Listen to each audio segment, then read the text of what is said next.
I got the endorsement of Willie Nelson. Yeah.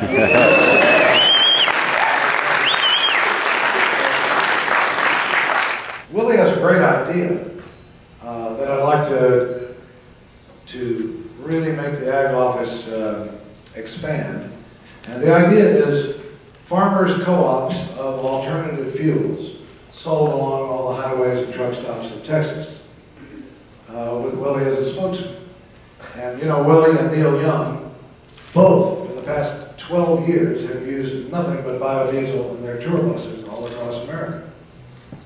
And the stuff works, it's better for the environment, and it never spikes, and it gives the farmers real work. Let me just say that I ran in the Democratic primary for governor because I couldn't afford to be a Republican. No, I'm kidding. I ran because the Democratic Party historically, to me, has had a populist mode, a great one. And all of my heroes are Democrats. My heroes have always been Democrats. And I'm talking about people that stood up for the people against special interests and against big corporations.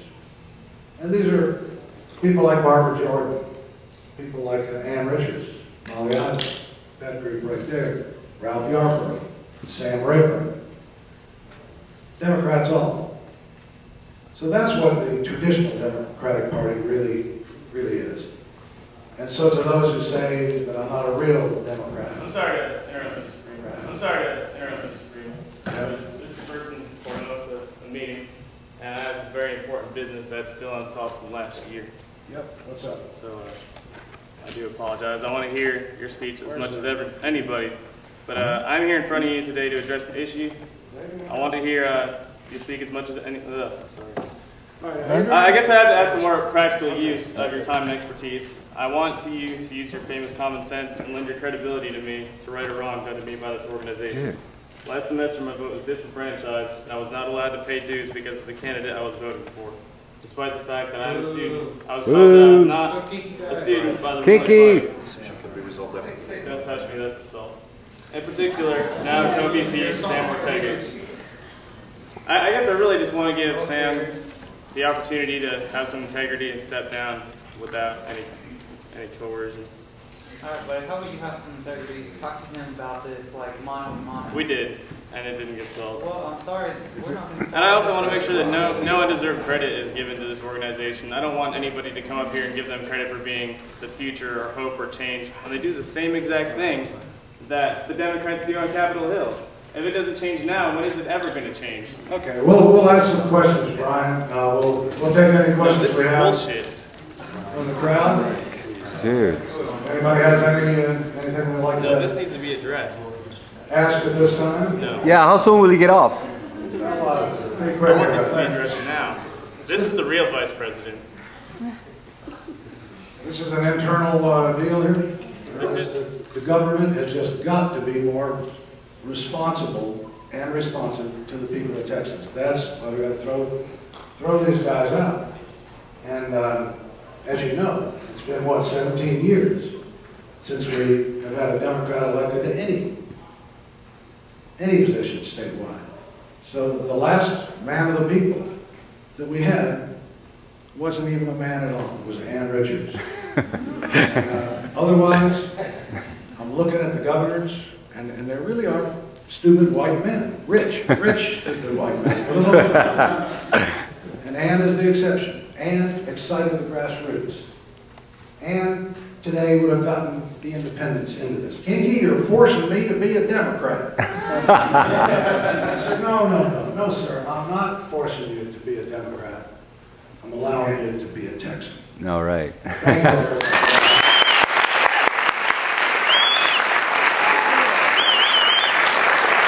you. You're not bound by the legislature like the governor is. So you can do some of these ideas. And he gave me an example. Farmers markets. He said that he started that in 1982. And when he did, the Dallas Morning News and all the newspapers editorialized that he was going to bankrupt all the taxpayers, that this was ridiculous, expensive money, that that urban people would never buy from poor subsistence farmers and from little farms. They wanted clean food from big corporations. That was the deal then, from in the supermarket. Well, the result now, as you may know, there's over 100 farmers markets in Texas alone.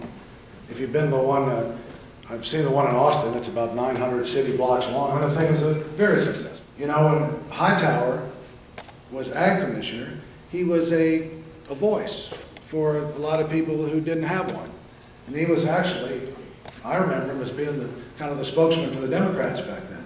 Mr. Friedman, a fellow candidate who she just lost her race by 200 votes, Lisa Marie Capoletta, ran for city council. About a year and a half ago, she initiated an organization to stop microchipping, mandatory microchipping in the city. And it's my understanding that we are the first city in the nation that has ever overturned microchipping, mandatory microchipping. What would be your stance as far as microchipping? We can't, it's got to go. I mean, we cannot do it. You know, microchipping,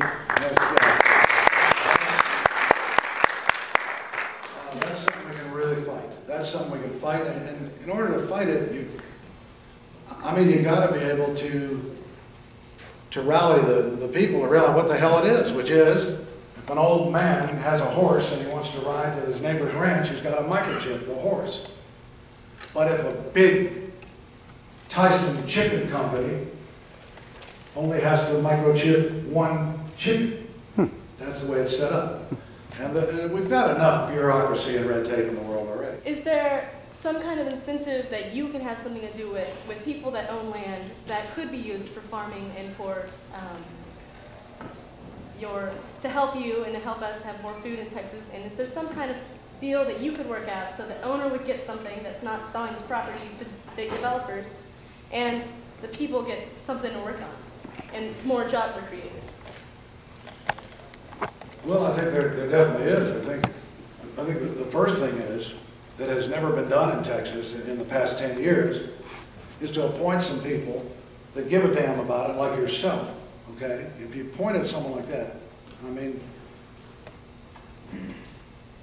you would not have what we have with Rick Perry, which is he micromanages boards of regents. He fires, he fired the 2 regents at Tech because they were voting for Kay Bailey Hutchison. He, even worse, took the forensic scientist off the panel that was investigating what happened in 2004 when we executed a legally innocent man, Todd Willingham, the arson case out of Corsicana. He's Mickey Mouse micromanaging these things. And the job really is to appoint good people. Let's say you're an expert in this, if you were, that have integrity. Appoint those people.